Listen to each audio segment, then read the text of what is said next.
The epitaph. There is a joke I came across a while back. Whether it actually happened or is just a fruit of creativity, I have no idea. The story is about a gynecologist who had lost a long-term friend with whom they schooled from primary levels. The friend had grown to become one of the most respected cardiologists in the region and was also a man with a big heart.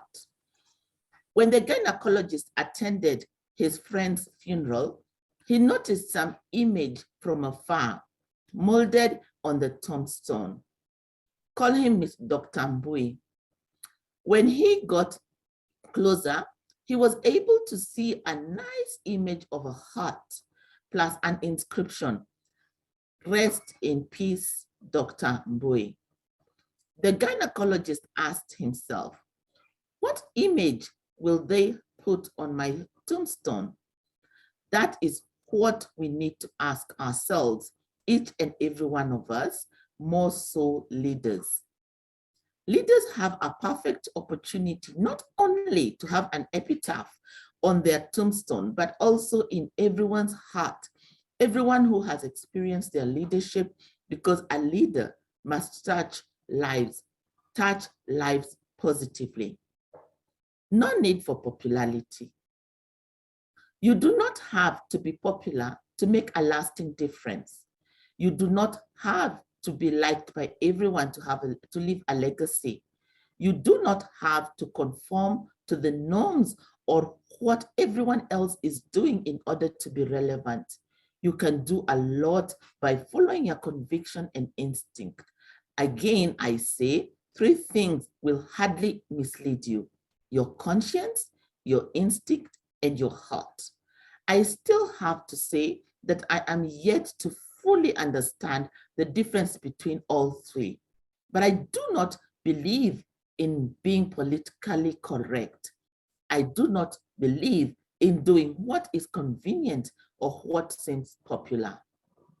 I believe in being myself and doing what I believe in, what I know best, which is perhaps that God destined for me.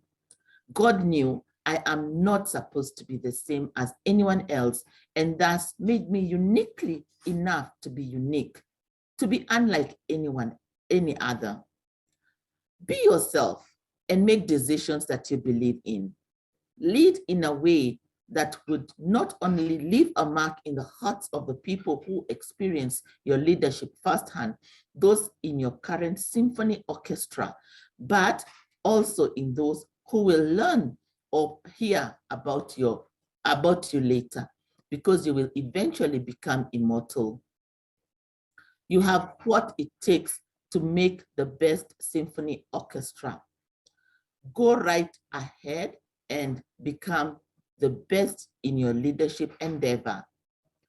I would like to leave you with the following poem by Robert Frost, hoping you will build a successful symphony orchestra that will carry your legacy long after you have gone. You can do it. 2 roads diverged in a yellow wood, and sorry I could not travel both, and be one traveler. Long I stood, and looked down one as far as I could, to where it bent in the undergrowth. Then took the other, as just as fair, and having perhaps the better claim, because it was grassy and wanted wear. Though as for that, the passing there had worn then really about the same. And both that morning equally lay, in leaves no step had trodden black. Oh, I kept the first for another day, yet knowing how way leads on to way, I doubted if I should ever come back. I shall be telling this with a sigh, somewhere ages and ages hence.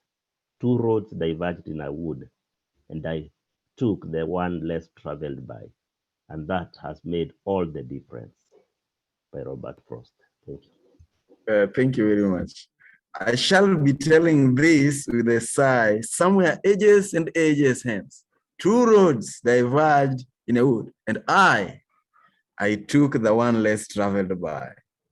And that has made all the difference. Beautiful. So let's pick it from there. Welcome, Nicholas and Maurice, Christine, Patrick, everybody. So we can start sharing. Maybe Anthony, you can start sharing now that you are able to have some nostalgic memory about the poem. Thank you, Pipi. I think, like we've also reread the last part of the poem. For me, that's also the most touching, even when I was in high school, that I took the road less taken, which means that just like the Epitaph says, or like the reading said, that you don't have always to be popular. You can stand out and speak and stand for what you believe in, and that will make you unique. And we are all unique. And somebody said that we are unique in the, of course, to start with, the way we are born.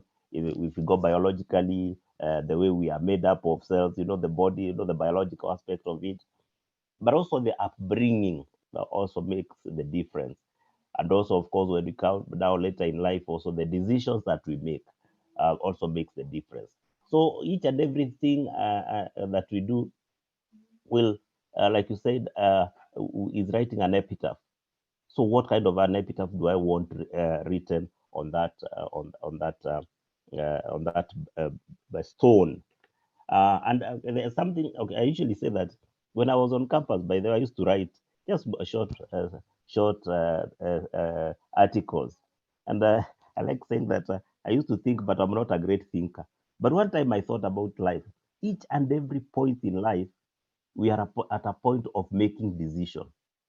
Every point. Like now, I have a choice of either staying in this session or staying out of this session. I have a choice of either, going back to sleep and say I'm not going to work, and then or I just get and do what I'm supposed to do. Each and every point in life, we are like at a crossroads. We are like this guy, Robert Frost, facing two choices. So the choice that we make each and every day makes the difference and makes us who we are. So the question is, to each and every one of us, what choice do I make? What kind of person do I want to be? And the kind of person that I want to be, the kind of epitaph that I want to be written on my stone, is a choice I make each and every day. Thank you. Yeah, thank you very much, Muridi. This theme has been running throughout this book from the beginning. It links with the life purpose. It links with what story can people say about you. It links with what memories will people have about you. What is this life mission that you are pursuing? Is it that which we do daily, or we do it occasionally when we remember? So what epitaph is going to be written? What is going to be written on our epitaph? Thank you very much. Somebody else can also share their inspiration.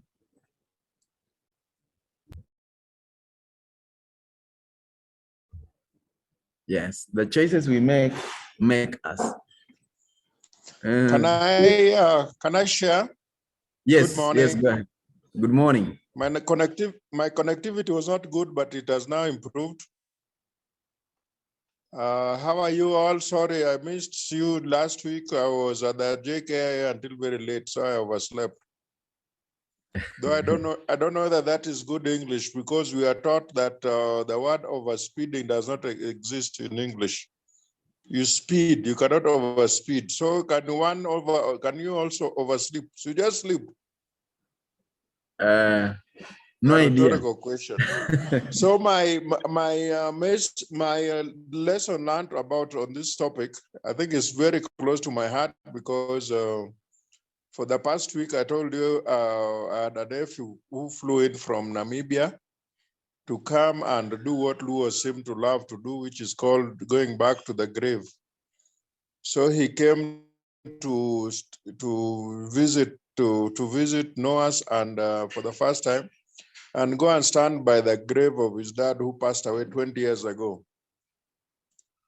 So when you talk about epitaph, it's very close to my heart, because here we had two epitaphs, one for my mother, the one for my brother who passed away almost same time. So this young man, I decided, like we've just read in the road. He was born there 25 years ago, and he was like what we call Obama in Namibia. And also she has a sister, so we call her Obama-led. So they had been trying to get touch base with us, but because of usual issues around funerals and all this, so we just kept at bay for the first, as we sorted ourselves. Anyway, 6 months ago, I met a group of, I put together close friends of my late brother and relatives, and out of 35 people, just to show the ego mentality, out of the 35 members of the committee, only 10 were active, and those 10 are the ones who contributed 100,000 shillings the past month for the air ticket round trip. And when he came, we were being fought left, right, and center as is expected. But because I decided to use ego mentality of just doing what I have to do, it doesn't matter what people say. I just went ahead, brought him here, stayed with me for a week, went to the village, came back, and he flew out yesterday, and he arrived back home saying a big thank you. What is the purpose of all this? And that is that there are times, like we've just read, when you have to do what you have to do. It's not what people say. What do you believe? What have you prayed about? And what have you planned? And I found that by the time now, 1 week later, I'm seeing that we have so much potential in our lives. God has blessed us with two hands. Each hand has 5 fingers, and each of those 5 fingers has a purpose. They must work together. And I think in life, both in all our lives, we have one life, but we have spiritual life, professional life, family life, and all this. We must coordinate. We must work together. And at the end of it all, that's when you get that success. So when I look back the past week, I just see God's blessings and faithfulness. That we put our hearts together, we organized for this young man to come.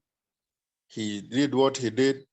He went back. His step brothers and sisters who are here in the country, they decided to boycott everything.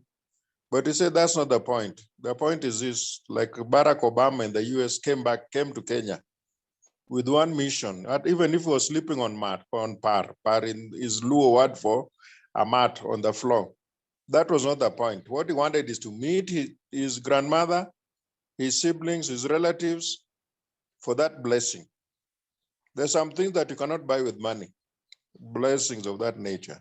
So I said, maybe that's his God talking. Let the young man come, meet his grandfather, who is my dad here, and then go and do what needs to be done. And it was a wonderful week. We ended up at the Nairobi Safari Walk, just to wrap it up, because I just wanted to hear from him and also for me to talk to him. Because we can imagine, as a child who was born 25 years ago, we are meeting for the first time. And you know what? Thanks to social media. We met through Facebook. Thank you very much. So for me, from my epitaph, I can just say that I just want to see something to the effect that, yes, he was here and he left an impact of love. Thank you. Thank you very much for sharing. It's said that people will forget what you do for them, but they will never forget how you made them feel. You made the young man feel good, and he will not forget about that. It doesn't matter what happened in his life, and that becomes part of the story that he will live to tell, even generations hence, that there was this uncle of mine called Odiambo Lalendi. immobilized and made me see home. That's very beautiful. That's the way we write our stories in people's hearts. And you see, we are also told the choices that we make us.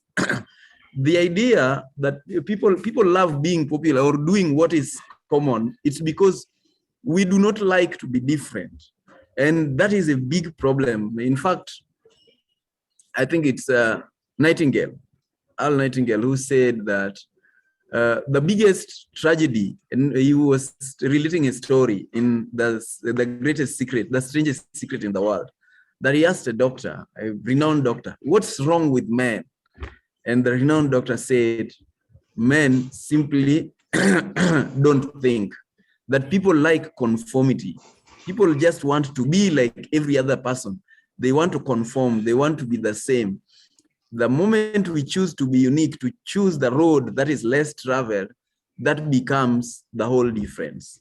And by the way, by choosing that unique path, it makes us that unique. And even if we did not do it to be known or to be popular, that uniqueness makes us stand out. So thank you very much for sharing that. Yes, Elsie, how are you writing your epitaph? I'm praying that I'm writing the epitaph that will last forever and have a positive impact. And she came and she lived. And my motto is always, on my personal philosophy, I think that's what I've gone back to, is be, do, have. Because many of us are so keen in doing. So I'm big in being. Who am I being? And that's what you've triggered in me this morning, the question, Elsie, how are you being, even as you're in all those activities, in all those areas? How am I being as a wife? How am I being as a mother? How am I being as a sister, as a daughter? How am I being as a sister-in-law, or whoever it is, how am I being? And as I'm being there, what am I doing? And as I'm doing, I'm sure I'll have the kind of relationships I desire to have, the kind of experiences I want to have, because I don't want to just come and just pass by. That, yes, we saw her, she used to be here, she used to jump up and about, but we never really know what she was all about. That in the encounters I have, I leave a big impact in their lives. So on my epitaph, she came, she lived, we do have, and I pray that there'll be a pot that will be poured. You know, the way the pot is bending over with water and the water is pouring from that pot. That's what I hope will be there, because I'll be poured out. Yeah, thank you very much. You reminded me about that step. Be, do, have. Most of us, we try to be, we try to do or to have without being. Yeah. I think the discussion is, I'm just looking at the last page where we read the poem about making a choice, like deciding on which path to take. And I think it is in the course of this, when we started reading this book somewhere, when we were talking about purpose, life purpose and deciding purpose. And I think also somebody shared, and I think it has been shared before, that two things happen in life, the two great things, either the day you are born, and then the day you discover your life purpose. So for me, I find this conclusion very, very humbling and inspiring, and pushing me to retrospect and to look inside, and to ask myself, have I already found my purpose, or am I still looking for it? Because I don't know whether I've already chosen the path, like the two paths, or I'm still on the road. I've not yet come to the junction, So in other words, in life, we keep on making decisions every day, and they keep on driving us somewhere. And we just try to do the best, so that at the end of the day, maybe down the many years later, as the poem concludes, that somewhere ages and ages ahead, we trust that we made the right choice. So I think the challenge for me, or rather what this is challenging me today, is that am I making the right decisions even today as we go on? Because sometimes in life, maybe you're looking for that big decision, which it can be it might appear as if it is very straightforward, that you can just come across a situation where you have to make two major decisions, either to go this way or that way. But sometimes in life, it's sometimes more complex. Sometimes it's some little decisions that we make which contribute to the bigger decision. So just to conclude, consider that this is like the last page in this particular book, is just to say that this is a very, very inspiring journey that we've gone through from where we began up to where we ended. And it is challenging me to go back to page 1. I'm just looking at even page 38. Yeah, I'm reading page 38, and there's a quote by John Wooden where it was, be more concerned with your character than your reputation, because your character is what you really are, while your reputation is merely what others think you are. So, and when you look at now what we have discussed today, like the last page, you realize that at the end of the day, what will carry on, the legacy you leave is more about your character, which is what you really are, and you should be careful about it, not necessarily your reputation, because that is what others think about you. So that's what I can share for today, and thank you so much. And thank you so much, OPP. You have a beautiful background. I think today you went to nature, and that is very relaxing. Otherwise, have a good day. Thank you. Yeah, Nico Kenyan, we have some training that should be starting by 8:30. Yeah, so I'm just using my phone, and I think that's why there is some hiccup with the connectivity. Thank you for sharing that. It said 2 most important days in your life. One is the day you're born. The other one is the day you discover where you were born. Yeah, that's what you are trying to bring in. Yeah, and it's very, very important. If you remember, the title of this book is Timeless. The subtitle is Timeless Leadership.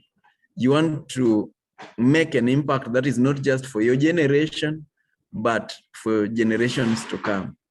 Thank you for that contribution. Yes, someone else, Christine Sadia, could we hear about you from you today?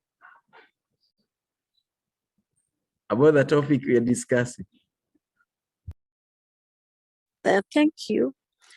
May be difficult to hear from me today because I am still trying to get the pattern and grasp how the conversations are crafted.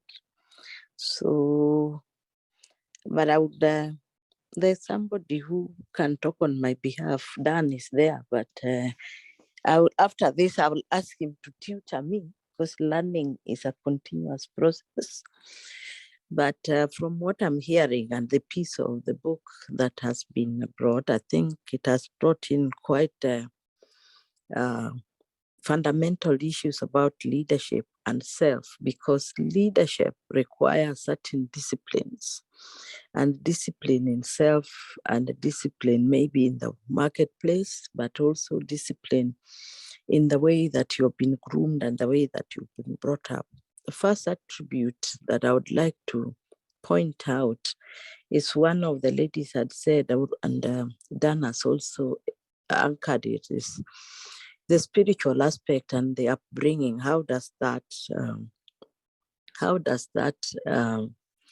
impact on your leadership journey or on your legacy as you walk through the journey of life and you end?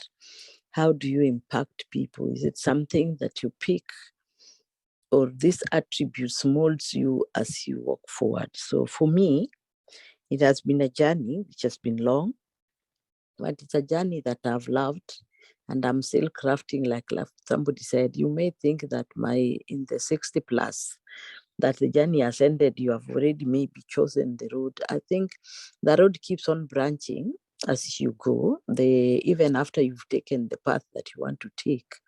Sometimes you reach a path that you find that there's a smaller path to the village somewhere, at a smaller village interior inside.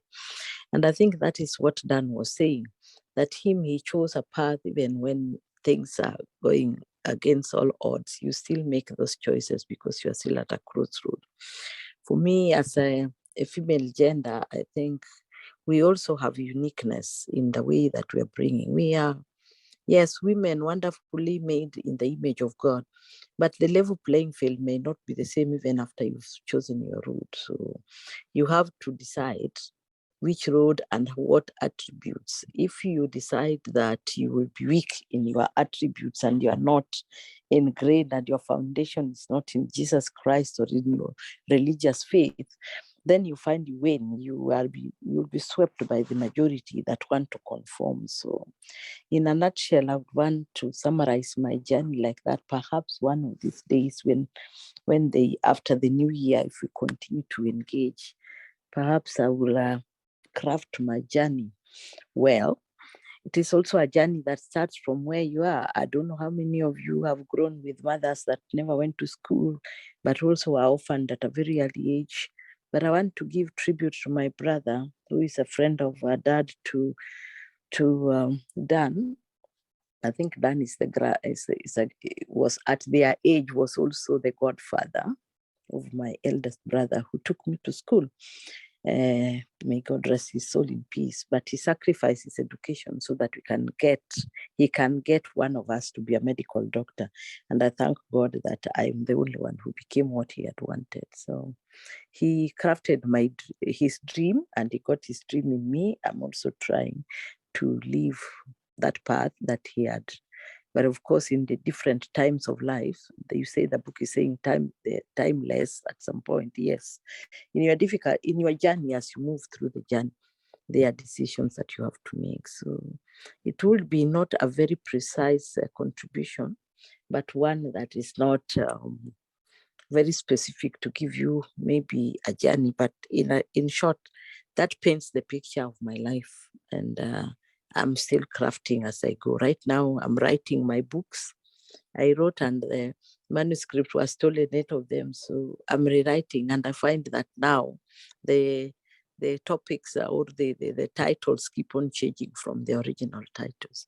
So thank you very much for allowing me amongst yourself and for being in this space. I thank you very much. Yeah, thank you very much. Your contribution is great. Yeah, it's good to hear such stories and to relate. I know this is just the beginning. There is much more to come. And we will always continue to engage. You are talking about the rules of or how people engage it. The conversation is we read a topic and we just converse about it, people sharing what they've gathered, relating with their experiences and things like that. So you are right on track.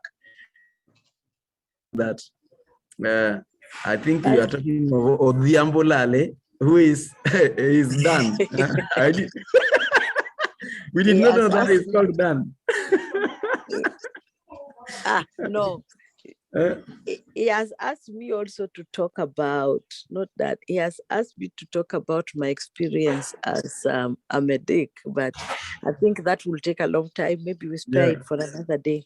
Yeah, I think he was asking that because the story was about this cardiologist who died, and a fellow doctor went and saw on his epitaph there was an image of a heart.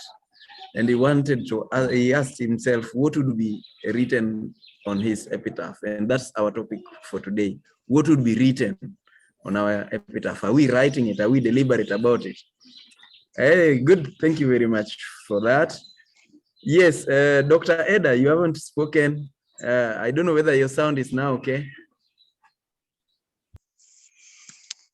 Yeah, can you hear me? Yes. Yesterday, I spent some time with young people. There was a fundraiser for the pro-life university students of Kenya and colleges. And I think that would be where all my energy will go. Because when I look into their eyes, I just see myself, especially the young ladies, how they're struggling with relationships and basically, there's a lot to learn from this world, but there's also a lot of lies in the mass media. So basically, they really were grateful to hear a lot of truths and trying to understand themselves from the perspective of who am I? You know, they're in the age group of identity crisis and trying to get into relationships. But the most important thing is to those two things you said, the day you were born and the day you discover why you were born, and having a relationship with your creator, having a relationship with yourself, knowing who you are in your creator, and then that should expand outwards towards whatever other significant relationship, because we're all craving for intimacy. We all have a God-shaped hole. I call it a God-shaped hole that can only be filled by God. It cannot be filled by another human being. So as we crave for the intimacy, intimacy just stands for into, me, see. Everybody wants to be seen and to be understood and to be heard and to be loved unconditionally for who they are. And so if I can be there for the young people, many of them don't have a connection with their parents. I don't know what went wrong, but there's a parenting crisis in the country. And yeah, if I can be there for them, then that will be enough for me. Thank you. Thank you. I think we are good to go. We have a few minutes left, 7 minutes or thereabout. Maybe at this point, we can say that we've journeyed through this book. We've learned about personal life mission, about building our own character to be resilient, to be able to choose the direction that might be unpopular, but it's the right decision, reading the signs and making the right decisions, the choices we make. And it's been quite great. We can give our messages for the new year. We will meet, the next meeting will be the second Monday of next year, of January. That will be 10th. And there will be also a physical meeting that we announced will be happening for people who can. In Nairobi, we'll be doing it at